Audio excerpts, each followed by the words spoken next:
Saya yang terakhir mendapat kritikan dari perguruan tinggi ya, dari universitas-universitas yang ada di Aceh.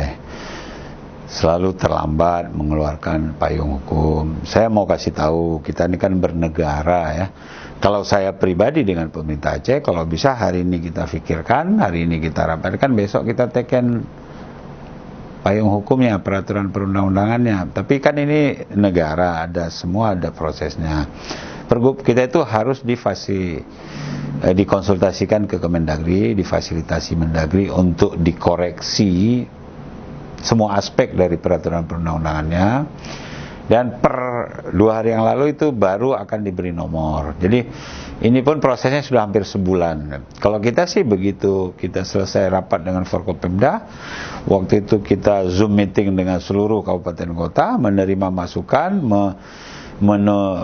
mendraft legal aspeknya, legal draftingnya kita lakukan di Biro Hukum.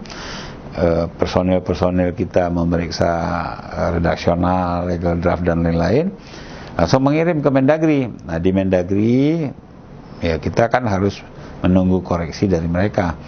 Jadi baru diberi nomor 2 hari yang lalu, kemungkinan ya dalam minggu ini baru keluar.